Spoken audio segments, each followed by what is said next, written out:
hana tom dong dengar tauhid salasah, tauhid rububiyah, uluhiyah, asma wa sifat. Kemudian karena pertanyaan-pertanyaan lontrek yang merunau pak dipegang yang kan tauhid kita nyo yang tauhid Muhammad bin Abdul Wahab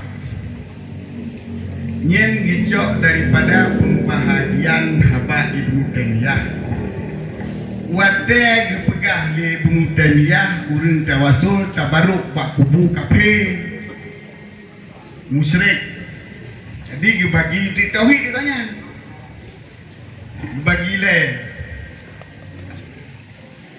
kiban tauhid nyan urang yang tawasulnya digonyan hanak semah Allah ya kagak semah kubu maka urang tawasul tabaruk pak kubu aco berkat pak kubu ya aco wasilah pak kubu nya urangnya musyrik karena digonyan hanak semah Allah kagak semah kubu berarti.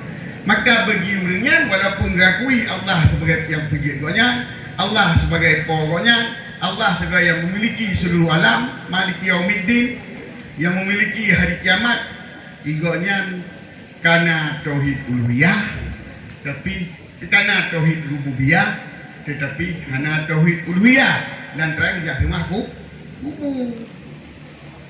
Kemudian, dipegalam bagi orang yang takwil sifat Allah. Orang yang takwil sifat Allah, yang pegang Allah hana bersifat, Allah hana langit.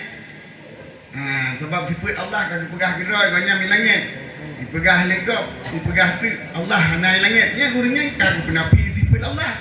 Yang ikutnya hana sifat asma, hana tauhid asma wa sifat. Yang tu ada pegahnya ipam rinan yang menang tauhid bagi le rububiyah, uluhiyah, asma wa sifat. Maka ibu tarikh itu yang karena lu pegang materi, mungkin karena yang dibagi materi dia bunyo, maka mengalihkan mantan tauhid rububiyah takui Allah yang po katanya, yang milik seluruh alam, yang cipta katanya, yang beri rezeki, yang mati lain-lain. Yang itu tauhid rububiyah, Rabbun pemilik yang empunya lagi yang mengatur.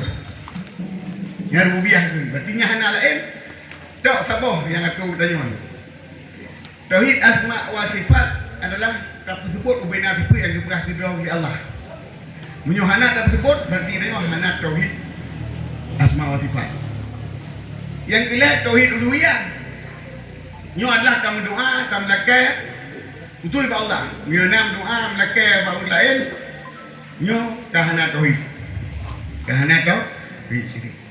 Yang makna tauhid rububiyah, tauhid uluhiyah, tauhid asma wa sifat. Yang kerti cuma bagaimana pandangan kita yang tak bahas.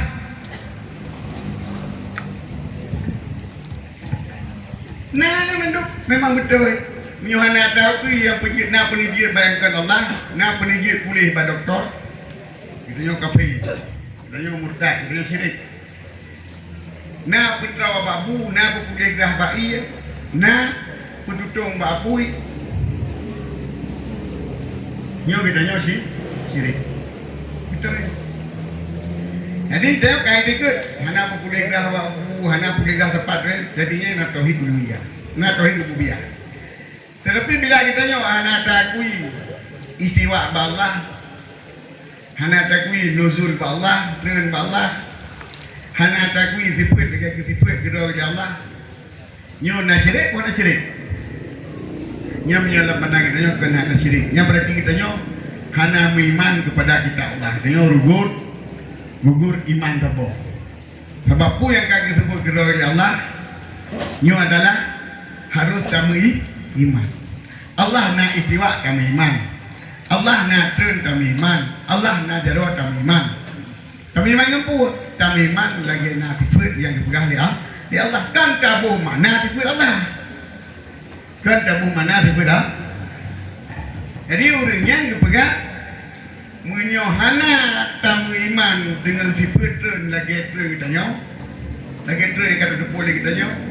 hana tamu iman dengan tipun beristiwa lagi istiwa kitanya hana tu iman lado lagi menalahi yang kana bertanya yang kira hana tauhid nyo adalah sebuah kesalahan.